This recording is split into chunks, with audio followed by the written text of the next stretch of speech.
So everyone, welcome to the sixth SCOPE webinar of the year.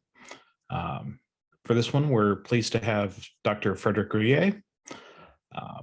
Dr. Grouiller received his Master's of Engineering degree in Electronics and Computer Sciences from the Institute of Science and Technology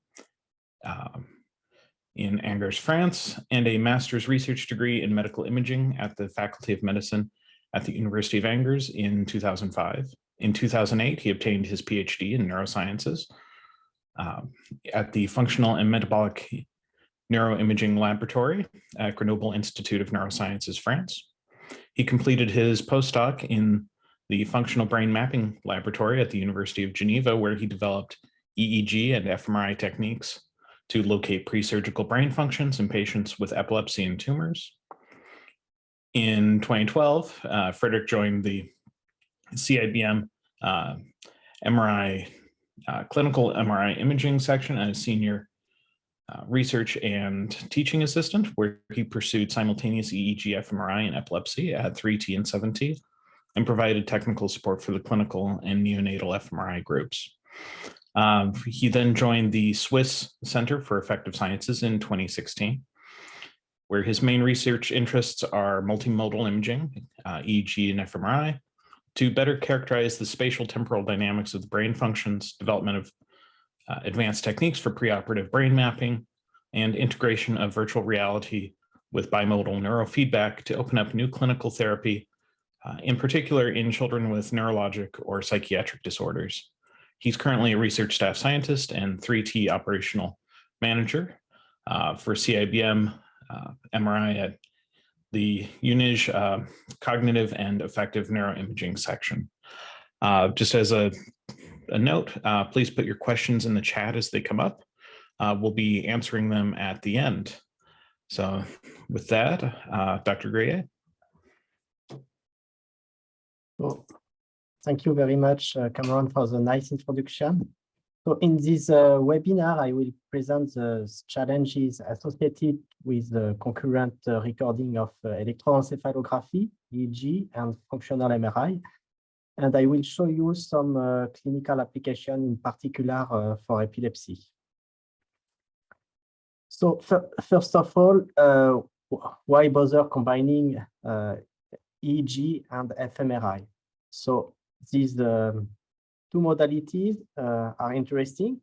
As you probably know, fMRI is a technique of choice to study brain functions.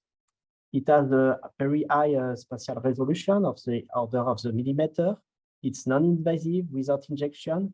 And most of the study in functional MRI relies on the bold contrast, the blood oxygenation level-dependent contrast that uses hemoglobin as a blood in the blood as an endogenous tracers. Actually, when the hemoglobin carries oxygen, it's called oxyhemoglobin, and it's diamagnetic. And once oxygen is delivered to the tissue, we have deoxyhemoglobin, which is paramagnetic, so it's different magnetic properties, and it will give rise to a modification into the MR contrast.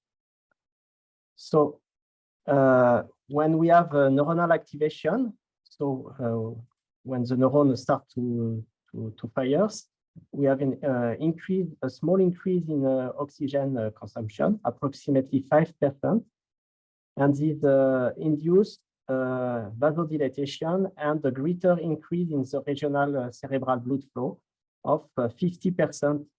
So it's much higher than the increase of oxygen consumption. And as a consequence, the concentration in deoxyhemoglobin in this brain region activated will slightly decrease, and even it's paramagnetic, we will have a difference in magnetic susceptibility signal, and we can see an increase in T2 star weighted imaging. So that's the principle of the bold contrast. So it's quite slow because when, for example, you have a visual stimulation, we have a peak after 5 seconds, and we have returned to the baseline after 25 to 30 seconds. So bold contrast is relatively slow and indirect measure of neuronal activity. So if I come back to functional MRI, it's a technique of choice, but we have indirect measure of neuronal activity, and we have a lack of temporal resolution. So what about EEG? So EEG has a high temporal resolution. It's also non-invasive, it's portable, not very expensive, and we can do, for example, source localization. What we measure with EEG, so maybe you are less familiar with EEGs and MRI. So we mostly measure postsynaptic potential, and the signal decreases with the inverse of the cube of the distance. And each synapse produces a very weak current. So we are measuring a very noisy signals.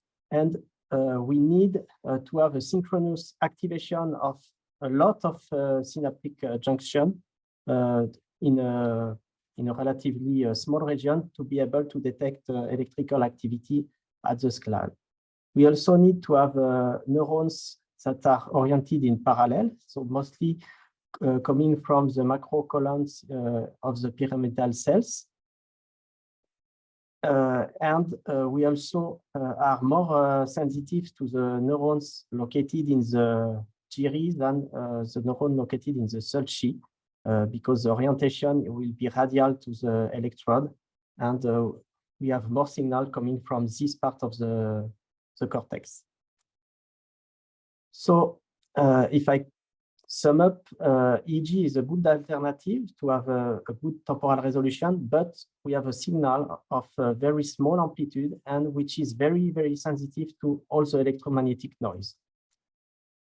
So why we would like to combine EEG and fMRI? It's because if we combine these two methods, we can have both high temporal resolution using the EEG and at the same time a good spatial resolution with functional MRI. We also have two different signals that are complementary. We have information about the electrical activity of the brain and with EEG, and the hemodynamic activity of the brain using a functional MRI. And it could be very important for some study which cannot do a separate acquisition of EEG and fMRI, especially if you need to have exactly the same experimental condition or the same habituation effect, for example, or to be in the same attentional state in the two recordings. So it might be the solution to do concurrent recording to have exactly the same condition of experiment. But you can guess that if we want to put the very sensitive EEG into this hostile environment, which is MRI with a strong magnetic field, it will be really challenging. So we will see that we have a lot of interaction between EEG and MRI, and most of these interactions are due to the Lenz-Faraday law, which say that any change of magnetic flow through a closed electric circuit will produce an induced electromotive force. So the magnetic flux will depend on the magnetic field B, and will also depend on the position of the closed electrical circuit, which is called S here. So if we think about our EEG inside the MRI, we can see that electrode and wires can be seen as the electric circuits, and that we have static magnetic field B due to the magnet, but we also have a time-varying gradient of magnetic fields that are used for the image acquisition. So it means that all the motion of the EEG wires and electrode into the magnetic field will produce an artifact, which will be proportional to the intensity of the magnetic field. And if we change also the magnetic field, for example, by applying a gradient for image acquisition, it will also induce electromotive force into the EEG, so it will also induce artifacts. So we have two types of artifacts that is due to motion of the EEG and variation of the magnetic field during the acquisition. So to better understand the problem, I propose to study it as I would do it if I were completely new in the field.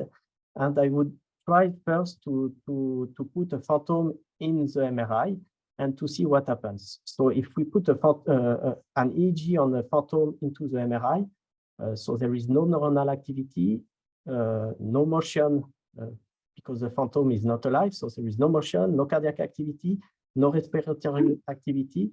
So if we don't do any MRI acquisition, we are recording only the environmental noise of the magnetic field.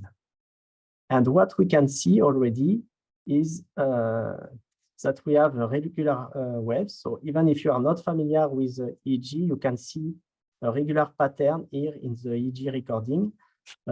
For example, in this configuration, the frequency was around 44 Hertz with a kind of envelope at 2 Hertz. And this kind of artifact is due to the mechanic vibration of the MRI bed induced by the helium cold head of the MRI. So we can already see that very small vibration of electrode and wires into the magnetic field can induce a very important artifact. So we can also see that if we switch on or switch off the ventilation, we can have a variation of signal in the EEG. So it means that ventilation can also induce some vibration. So for ventilation, we can easily switch off the ventilation during the recording.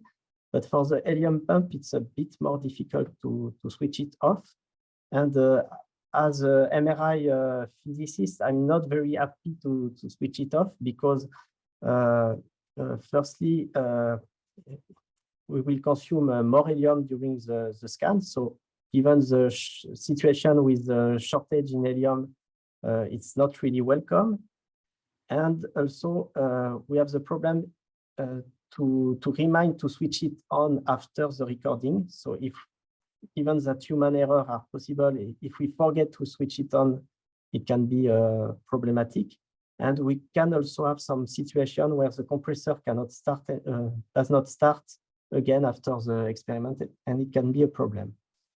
So if you don't want to switch it off, there is some possibility to correct the helium pump artifact. So for example, Rod Lubbers and collaborator propose a method to correct it based on average subtraction.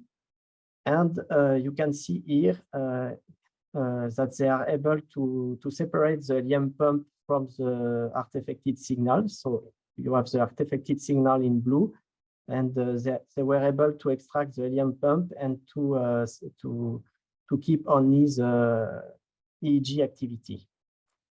And if we come back to our phantom, where there is no neuronal activity or nothing, no movement, we can see easily the spectrum of the helium pump. And if we apply these algorithms, then the spectrum is almost free from artifacts. So there is some possibility to correct these artifacts due to the helium pump. So the second step to evaluate the effect of MRI on the EEG would be to put a subject into the MRI without any fMRI acquisition to see the artifacts that are due to the subject. And if we record EEG in the magnetic field, we have an EEG which looks like that. And we can see that there is, again, a regular activity, which is up to 200 microvolts. So it's 10 tenths of time larger than spontaneous evoked EEG. So it's a quite strong artifact. And this artifact is due to the cardiac activity of the subject, because when the subject is lying into the MRI, we have a small motion of the head after each heartbeat that will contaminate the EEG. So we have a slight motion of the electrode and wire after each heartbeat, and it will induce, again, an electromotive current into the EEG,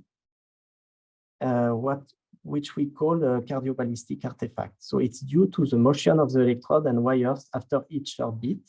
And if we look at the topography of this artifact, we can see that there is a strong inversion of polarity between the left and the right part of the brain.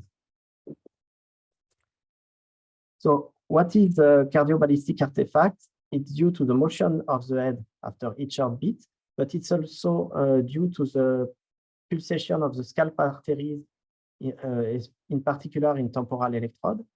And we also have a component due to the Hall effect, because the blood is a conductive fluid into the magnetic field, and it will induce an electric field due to the circulation of the blood into the magnetic field.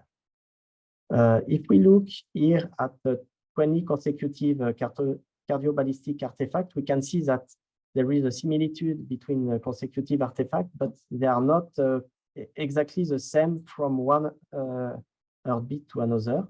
So the problem of this artifact is that it's not stationary. The duration and amplitude is not is variable between heartbeats. It also does not affect each electrode identically, because it will depend on the orientation of the electrode into the magnetic field. So typically the electrode on the top of the head are less affected than electrode on the temporal part of the head. We also have a delay due to the propagation of the blood from the heart to the head. So we have a delay between the cardiac activity and the artifact. And this artifact will be proportional to the magnetic field. So the first step to correct it is to do the detection of the ballistocardiogram. So the first method is to use the ECG. So ECG has to be recorded simultaneously with the EEG. However, the ECG can be slightly deformed into the magnetic field. So we don't have a very beautiful QRS complex as we have outside. And we also have to take into account the delay between ECG and the ballistocardiogram. And the potential problem of using ECGs is that we increase the risk of burning of the subject. So we have to take care of using small, not long wires for ECG. An alternative to that would be to detect the ballistocardiogram directly using the EEG. So we propose this method because we have a strong polarity inversion when we look at the ECG. So the electrode on the left and the electrode on the right will have an inversion of polarity.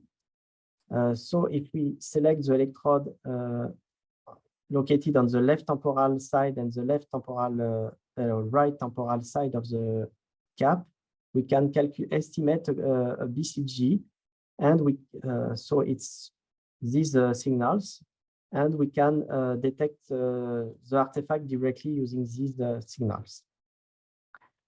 So after detecting the BCG, we can subtract it. So the most common methods is to do an average artifact subtraction. So we will use the n previous artifact and the n following artifacts, for example, 10 artifacts before and 10 artifacts after, to do an averaging and to correct the current artifact. And we do this correction channel by channel, but the correction is not perfect because we don't have a stationary artifact, and it's not perfectly reproducible between different occurrences. And we can have also a motion or other artifacts that enter into the template and contaminate the correction. And for that, the correction might be not enough, and we might have some residuals after the correction. So most of the people doing EEG fMRI will apply the second step to remove these residuals using either principal component analysis, independent component analysis, or adaptive filtering. So these artifacts are the I would say the most problematic for EEG fMRI because it's not reproducible. We have also another problematic artifact that can be the head motion of the subject. So we can see here a subject moving into the MRI. So for example, these artifacts are due to a motion of the head of approximately 1 millimeter. So it's what we can have in a normal MRI scan. The problem of this kind of artifact is that it's again unpredictable and difficult to remove because there is no regular waveform, and it can be particularly problematic with a non-compliant subject. So one solution to correct this artifact is to record it with specific electrodes. So we try it at 7 Tesla by by sacrificing some electrodes to do a kind of loop that is able to record the motion of the head. And we tested it, and we saw that by doing an adaptive filtering using the signal recording in this loop, we can correct the motion. And for example, you can see here a visual evoked potential before the motion correction. So we can see the signal coming from the EEG is very noisy, and we cannot see well the visual evoked potential. And after the motion correction, we have a signal which is much better with a clear map. So it might be really important to correct these motion artifacts. We have scanned a lot of subjects recently, and we had both children and adults. And I plot the frame-wise displacement of each of these subjects. So in ascending order. So the frame-wise displacement is a measure of the motion during the scan. And we can see, for example, that in the adults in green, the motion is tolerable. But if we look at the children, we can see that we have much more motion with children. So it's particularly problematic with children. So we now have the possibility to have this carbon wire loop already directly integrated into the net. And I think it's a good option to record motion, and it could be really important in particular with children, which move a lot, and also at ultra high field, because this motion artifact will be proportional to the magnetic field. So it will be more problematic with at 7 Tesla than at 3 Tesla. The last interaction and the artifact that we have is due to the MRI gradient. For acquiring data with MRI, we are using different gradient of magnetic field. So for functional MRI, we are using mostly gradient echo EPI sequence. So you can see the succession of gradients. So we are using a slice selection gradient, and after a succession of phase encoding and frequency encoding gradient to be able to acquire the K-space of to do the acquisition in the K-space. And these different gradients will produce an artifact given that we change the magnetic field around the closed electrical circuits done by the EEG. So if we look at the EEG when we start the acquisition of functional MRI, we can see these very huge gradients, gradient artifacts, which are very regular because they are due to the sequence. So it's always the same for each volume. And the amplitude is very high. And if we do a zoom, we can even see, so here we have a fMRI volume. We can even see the different slices of the MRI acquisition. So for example, I can say here from these EEGs that we have 32 slices. And so here I also plotted, for an example, 20 consecutive gradient artifacts, and you can see that it's mostly superimposed. And if, again, I do a zoom on a slice, we can see that we have exactly the same shape of artifact from one artifact to another. So this is the good news because given it's always the same artifact, we can predict it and remove it. So to remove it, we will use again a moving average with the previous artifact and the following artifact. And we can do a moving average lock on the MR trigger, so the volume trigger. And given it's very regular and sequence related, we can easily remove it. And this correction can also be done easily in real time. And it works pretty well in conditions that the EEG clock is synchronized with the MRI clock. So the MRI clock is at 20 megahertz. So to be able to have a perfect synchronization, we need to connect the EEG to the MRI clock in order to start the EEG recording always in the same phase of the sequence. It also works well if the subject does not move too much. If there is too much motion, again, it will enter into the template and it will work less well and give some residuals. And we also need to be careful about the sequence that we use because, for example, if we use multi-band sequence or multi-echo sequence, it can be more difficult to remove. And also, we have to be careful about the prospective motion correction sequence because this sequence will correct the motion for fMRI acquisition, but they will also change slightly the gradient form to be able to adapt to the motion. And given it will change the gradient won't be identically the same from one volume to another. And then the correction might be more difficult. So to sum up with the artifact, we have two kinds of artifacts when we record EEG into the MRI. The first artifacts are due to the motion of the EEG and wires into the static magnetic field. So it can be vibration and motion or pulse artifacts. These artifacts are proportional to the magnetic field. So if we go to ultra-high field, it will be much more problematic than to lower field. And the second type of artifact is due to the rapid switching of the gradient of magnetic field for the image acquisition. So these artifacts have an amplitude very important, but are very regular, so easier to correct.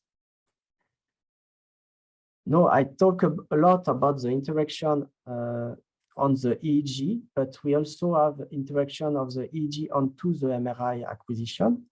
So when we do MRI acquisition for structural imaging, we have some artifacts due to the electrode. For example, here at the surface of the scalp, we have some artifacts.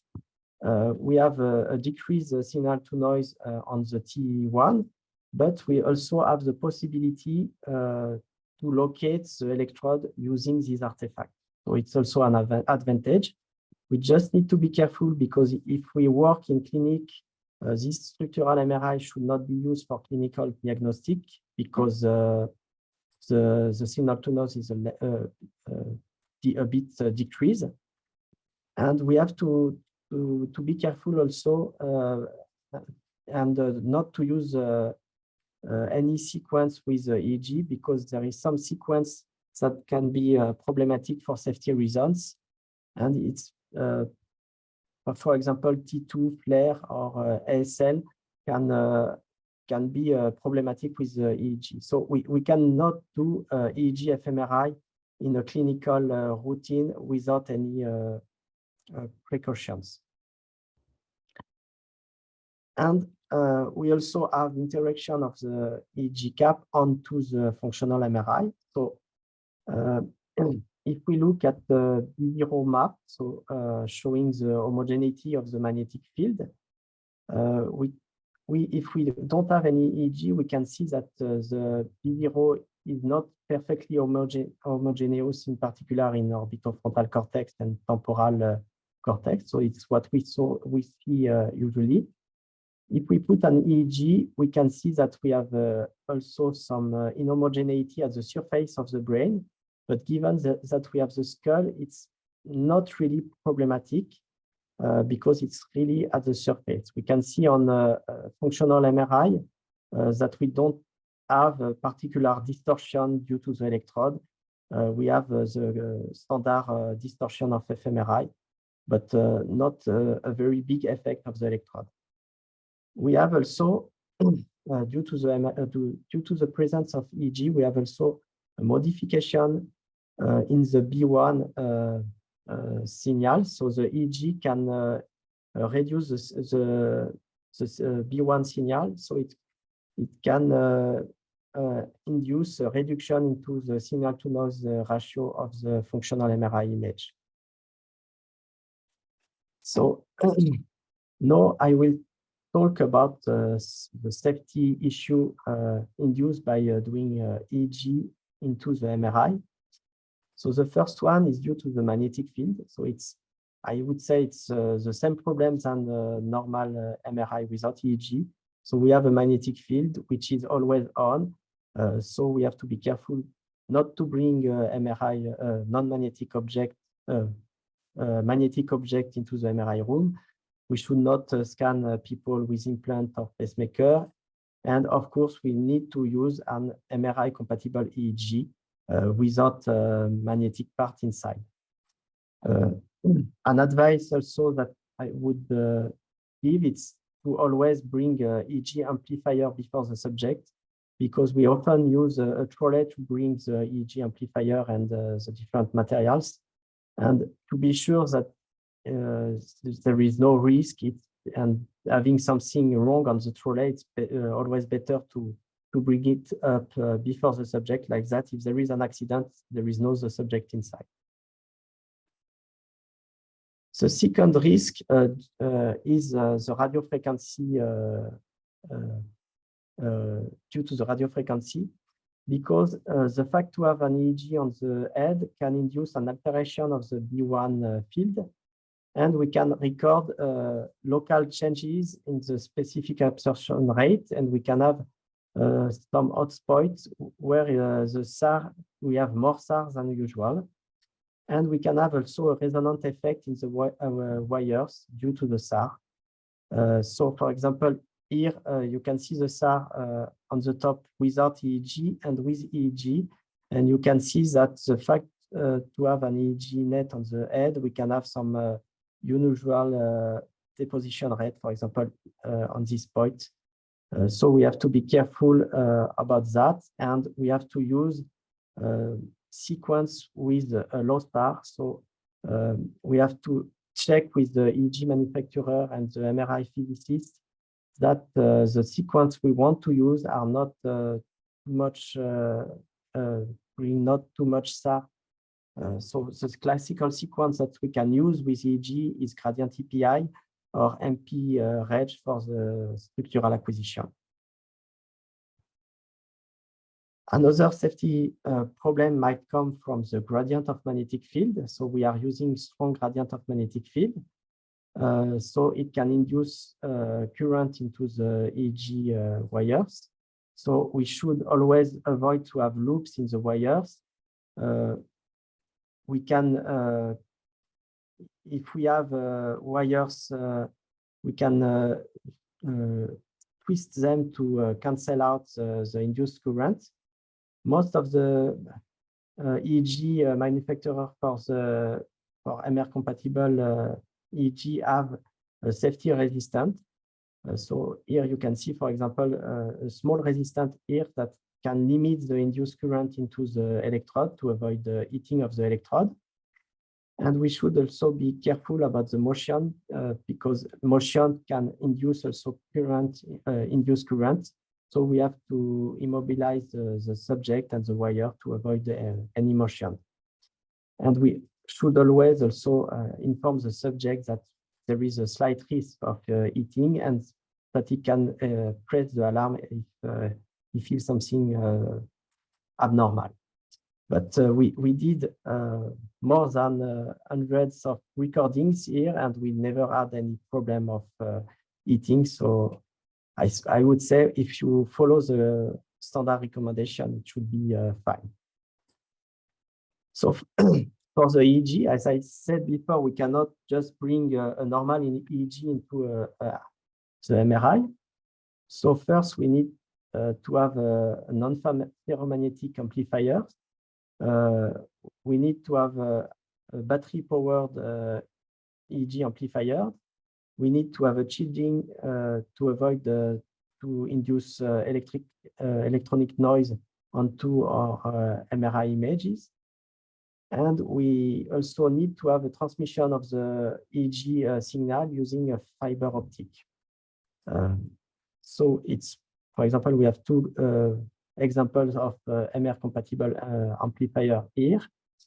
And our amplifier also have to be specifically designed to cope with large dynamic because we will have gradient artifact. And if we are not able to record a large signal dynamic, we will have a saturation of the amplifier and we will not be able to capture the full gradient artifact. And then we won't be able to correct it perfectly.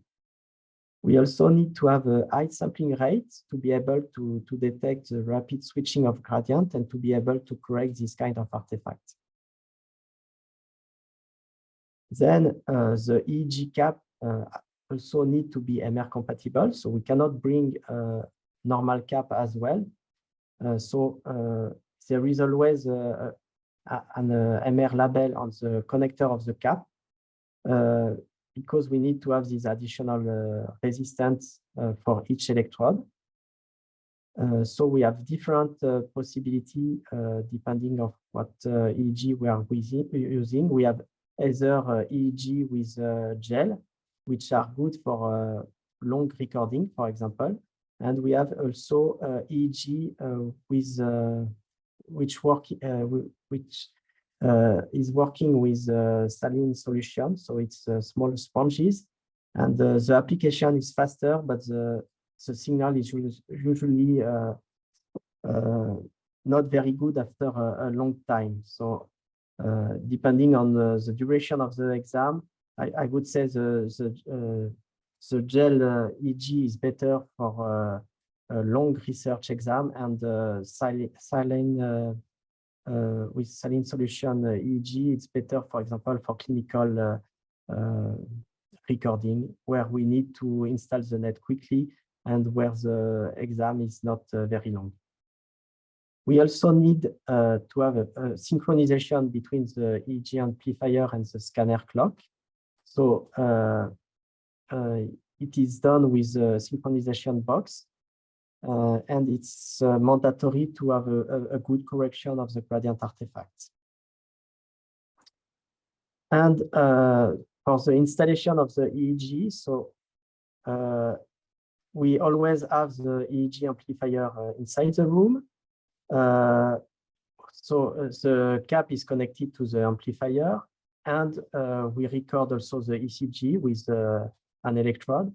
And the connection with the data acquisition computer in the control room is done by optic fibers.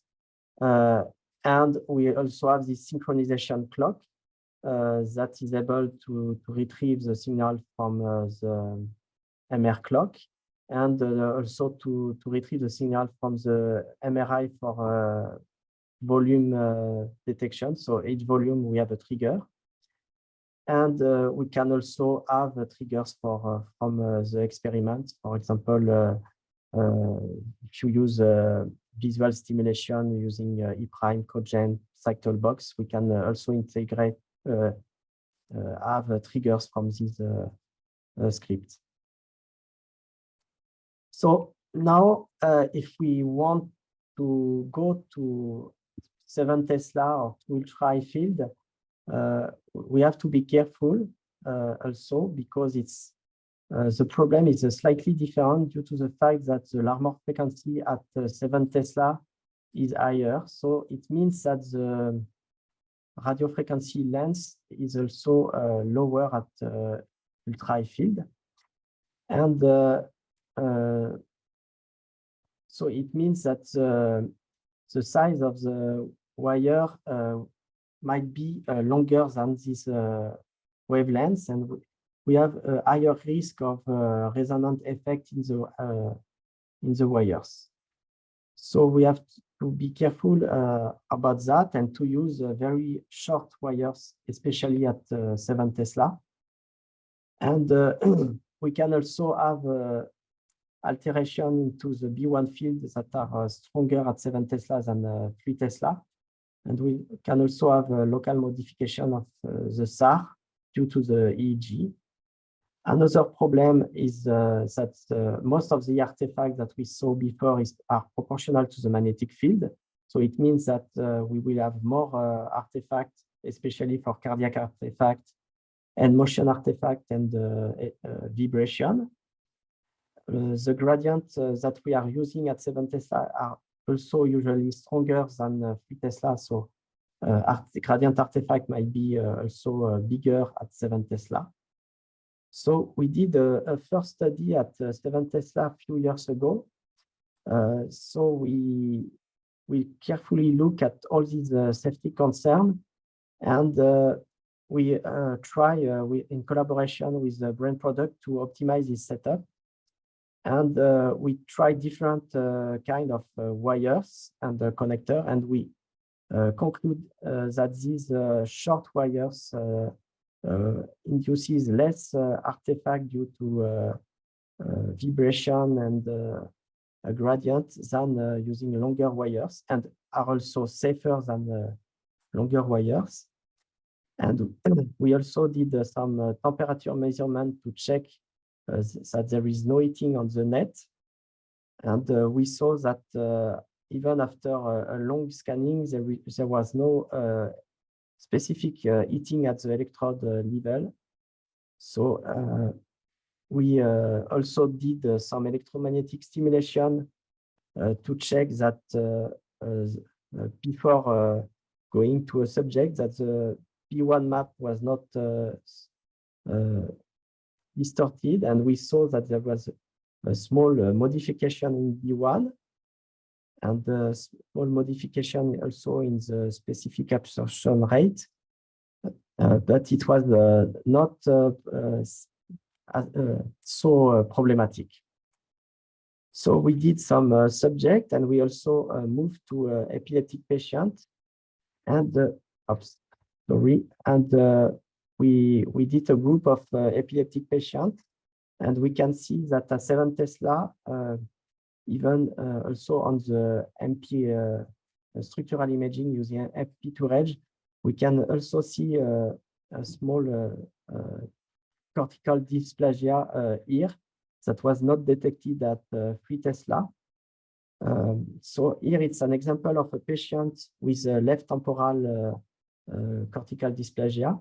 So if we do the source localization using EEG outside the MRI, we can see that we have an epileptic activity coming from this part of the brain in left temporal region.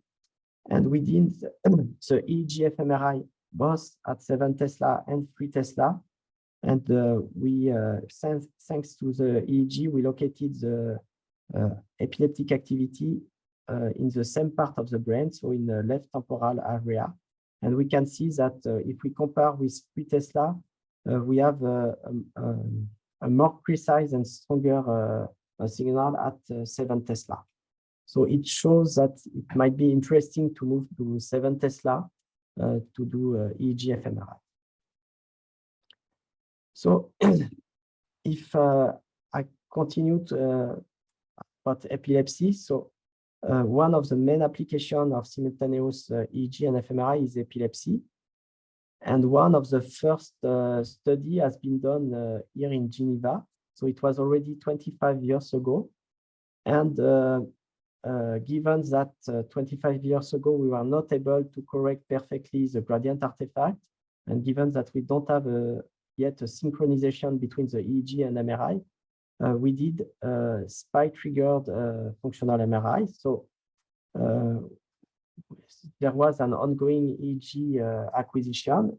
And when the epileptologist was detecting an epileptic event, he started the acquisition. And given that the bold effect is maximal 5 seconds after the neuronal activity, we were able to do the image acquisition associated with this epileptic spike, even if there is a delay between the fMRI acquisition and the EEG acquisition. So it was done with only 16 electrodes at 1.5 Tesla, but we can already see that we have some activity, and we were able to detect epileptic activity using EEG 25 years ago. Today, we are able to do the correction of the gradient artifact, even in real time.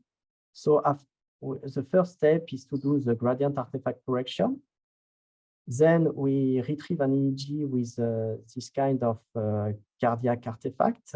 So again, we will correct the cardiac artifact, and we are able to have an EEG free from cardiac and gradient artifact. And for example, here we can see this activity, which are interictal epileptic spike. And we can use this, the timing of this interictal spike to look at what happened into the brain during this spike using functional MRI. So this is the principle of EEG fMRI in epilepsy. So we look at the corrected EEG, we detect the interictal epileptic spike, we convolve them by the hemodynamic response function, and we are able to predict the signals that will be generated by the epileptic activity. And then by doing some statistical tests, we are able to find the brain region activated or deactivated by the presence of this epileptic spike. So this method is non-invasive and can be used for pre-surgical mapping of epilepsy. So here I can show you the case of epileptic girls that had left frontal epilepsy. So we can see in the EEG that there is epileptic spike located on the left frontal area. And so we detected this spike, and we detected the fMRI activity associated with this spike. And we can see that we found these two blobs here. And it is superimposed with a postoperative MRI. So we can see that the surgeon removed 2 parts of the brain where there was a tuberous. And we can see that this part of the brain has been removed, and that we found before activation on this part of the brain. And this girl was free from a seizure after the intervention. So we can use this information as to help the surgeon to decide which part of the brain has to be removed to stop the epileptic seizures. So this is another case where there is a temporoparietal epileptic activity. And with the EEG fMRI, we found the activation in this part, in the temporoparietal part of the brain. And we can also compare it to the source localization done outside the MRI. And we can see that using the source localization or EEG fMRI, we have approximately the same information. So it's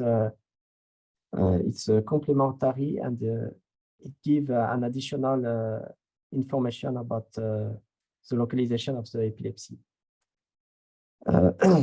This is again another case to show that we have activation, but we also have sometimes deactivation due to the epileptic spike, in particular in the default mode network. So we have often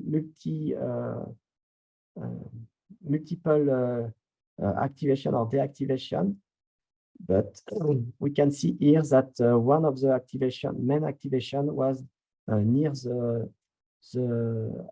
abnormality in the structural MRI. So here again, it helped to decide to confirm where the seizures are coming from. The problems that we have with EEG fMRI is that these problems that we have multiple activation.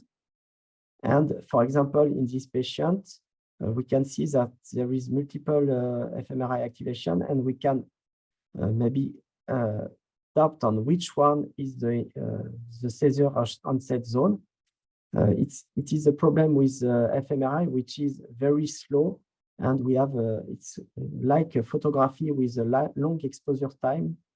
We see what happens, but we don't know exactly when it is happening. So it is very interesting to combine it with the source localization.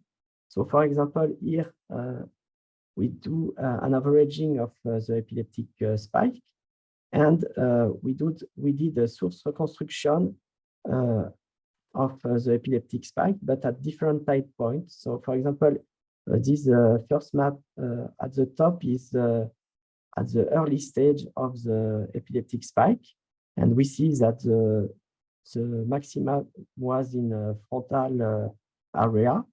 And if we look at the source reconstruction later, we can see that the activation was already more lateral and correspond to a propagation of the epileptic activity. And if we look at the EEG fMRI, we can see multiple spots. And using this information of ESI, we can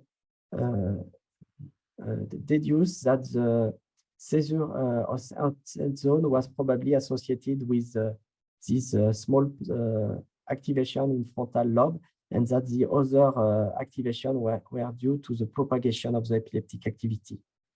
So it shows here as a good example of how we can combine the temporal information and the spatial information of EEG and fMRI. If we go a bit further, we can look at the multimodal connectome. So it's a study done by Jonathan Virsic here in Geneva. So we can look at the EEG signal and the fMRI signals using an atlas. So we can extract the EEG signal in some regions of the brain and extract the fMRI data on the same regions. And we can compare the connectivity between these different regions using EEG and fMRI. And so, for example, we can obtain some connectivity matrix, for example, using a Pearson correlation, using the fMRI signal in the different regions, or using the imaginary part of the coherency for the EEG signal. We can also do separate connectivity matrix for the different rhythms of the EEG. And we can compare these different connectivity coming from the EEG and from the fMRI. And we did a rather big study involving multiple data sets from different center at 1.5 Tesla, 3 Tesla, and 7 Tesla, and using both standard EEG and high-density EEG. And we show a good reproducibility in EEG fMRI connectivity. Whatever the data set we are using, we have approximately a correlation between EEG connectivity and fMRI connectivity of approximately 0.3 for all the data set. So we can see that there is a good reproducibility, whatever the field strength used and whatever the number of electrodes used. So as conclusion of this talk, we can use simultaneous EEG fMRI. It's an excellent opportunity to combine electric activity of the brain with hemodynamic activity of the brain, and to combine the high spatial resolution and the high spatial temporal resolution. There is artifact that can be due to the motion of the electrode into the P0 and due to the gradient of magnetic field. But this artifact can be corrected. And we have the main clinical application is epilepsy, but we have also a lot of application in cognitive neuroscience. And ultra-high field seems very interesting to increase the fMRI sensitivity. So I think I did a quick overview of what are the challenges of EEG fMRI, and I thank you for your attention. I would be happy to answer to your question. Thank you very much. As a reminder, if you have any questions, please type them into the chat. I'll start with one. fMRI acquisitions, typically an EPI trajectory, which uses very rapidly switching gradients to traverse K-space.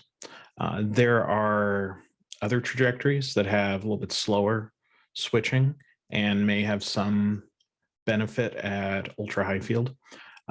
Is there any benefit to looking at some of the slower switching trajectories, like spiral, for instance, for EEG fMRI application?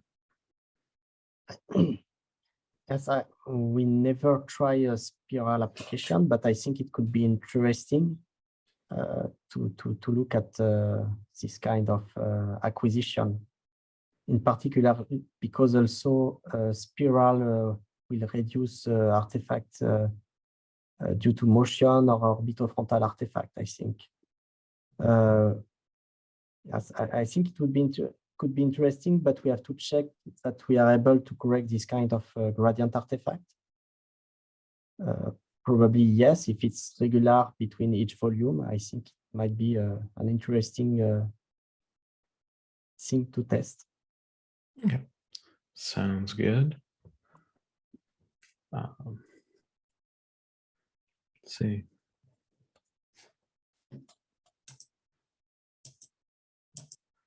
Let's see. And one that came in through a different channel.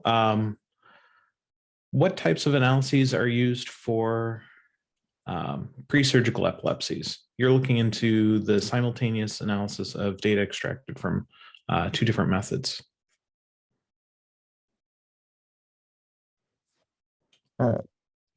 So the advantage is, the question is, what is the advantage of using EEG fMRI? What are the types of analyses used for pre-surgical epilepsies?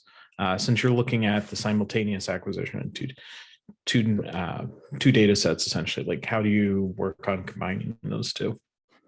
So we are using the temporal information of the EEG. So when the patients are in the MRI, they have interictal epileptic discharge. So it's not epileptic seizures, so it's abnormality that we have, the epileptic patient have between the seizures. So the EEG will help to detect the timing of this epileptic discharge. And using fMRI, we will look at what happened in the brain, where are the regions involved in this epileptic discharge. So we combine the timing of this epileptic discharge with functional fMRI time course to see where it comes from. Okay. So sorry, go ahead. It helps to detect the epileptic focus, and it might also be useful either to avoid a second step of investigation using implanted electrode, or at least to know where to put the implanted electrode to confirm where is the epileptic focus. Okay. Okay, sounds good. And kind of a similar question in the chat. Could you summarize the advantage of actually combining these in clinical applications? Is it something more than just temporal and local resolution? So the main clinical application is epilepsy. So as the advantage of combining it, it's what I say, it's to avoid or to make more efficient the intracerebral recording. So it's non-invasive, and if we can do EEG fMRI and if we can record epileptic spikes during EEG fMRI, it might also avoid to have 1 week of investigation using EEG to locate the epileptic activity. So because EEG source localization is working also pretty well to locate the epileptic activity, but we have to solve this inverse problem. And I think that having both source localization and EEG fMRI also help to have 2 different views from the signals and help to confirm where is the pathological area that we have to remove. Sounds good. Sounds good. Yeah, last call for any questions.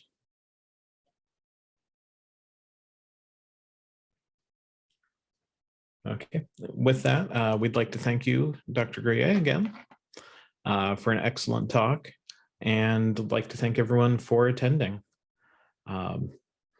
The recording will be available sometime early next week on the Scope website, scope.swiss.